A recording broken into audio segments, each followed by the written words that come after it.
Everyone আসসালামু আলাইকুম। আমরা অনেক সময় আমাদের ফোন কিন্তু রিসেট করি। আমাদের ফোন কিন্তু গরম হয়ে গেলে এবং স্লো কাজ করলে এবং বিভিন্ন ধরনের সমস্যা থাকলে এবং সেটিং যদি উল্টাপাল্টা হয়ে যায় তারপরে কিন্তু আমরা ফোন রিসেট করি। এবং আমরা যদি নতুন ফোন কিনি তারপরে কিন্তু আমরা পুরাতন একজনের কাছ থেকে ফোন কিনলাম, আমরা কিন্তু রিসেট করে নতুনভাবে ব্যবহার করি। তো এই রিসেটটা বা ফ্যাক্টরি রিসেটটা অনেক মানুষই দিতে পারেন না। তো যারা দিতে পারেন না তাদের জন্য এই ভিডিওটা। তো আসলে ফ্যাক্টরি রিসেট আসলে দুইভাবে দেওয়া যায়। একটা হচ্ছে ফোন বন্ধ করে সাইড বাটনে ক্লিক করে রিসেট করা যায়, এটাকে বলে প্লাস। আর যখন ফোন অন রেখে মানে রিসেট করা যায় এটাকে বলে ফ্যাক্টরি রিসেট। বা আমরা যদি অনেক সময় ফোন কিনি বা আমাদের ফোন যদি হ্যাং হয়ে যায় তাহলে কিন্তু আমরা এই রিসেটটা দিয়ে থাকি। তো আপনারা এই রিসেটটা কিভাবে দিবেন? প্রথমে চলে যাবেন আপনারা সেটিংসে। তারপরে আপনারা সেটিংসের উপরে সার্চ বারে লিখবেন রেজিস্টার।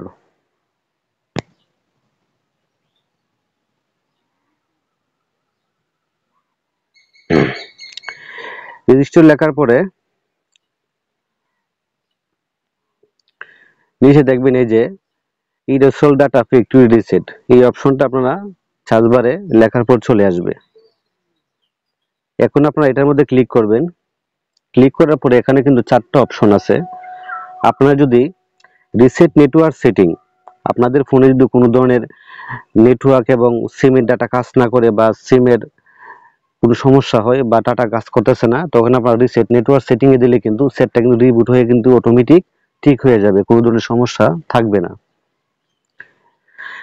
তারপর হচ্ছে রিসেট অ্যাপ পারফরম্যান্স, এটাতে ক্লিক করবেন। এটাতে ক্লিক করার পরে আপনার অ্যাপ যদি কোনো ধরনের সমস্যা হয় এবং কোনো উল্টাপাল্টা হয়ে যায় তাহলে কিন্তু রিসেট, এটার মধ্যে ক্লিক করলে রিসেট অ্যাপ পারফরম্যান্সের মধ্যে ক্লিক করলে কিন্তু অটোমেটিকলি কিন্তু ঠিক হয়ে যাবে।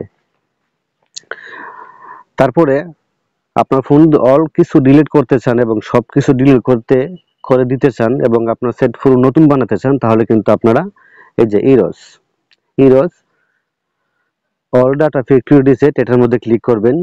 এটার মধ্যে ক্লিক করলে কিন্তু আপনাদের মেমোরি যত গান আছে বা ডকুমেন্ট আছে আপনার সবকিছু ডিলিট হয়ে যাবে। রিসেট করার আগে কিন্তু আপনারা এগুলা কিন্তু আলগা একটা মেমোরিতে সরিয়ে নেবেন।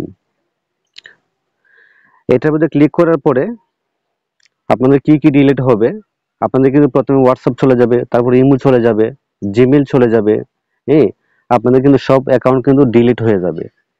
রিসেট দেওয়ার পরে কিন্তু আপনার জিমেইল খুলতে হবে নতুন করে প্লে স্টোর থেকে, তারপরে আপনার হোয়াটসঅ্যাপ ইমো এগুলা খুলতে হবে নতুন ভাবে। আর আপনাদের কিন্তু রিসেট করার আগে কিন্তু গান এবং আপনার দরকারি ডকুমেন্টস গুলা আপনার অন্য একটা মেমোরিতে সরিয়ে নেবেন।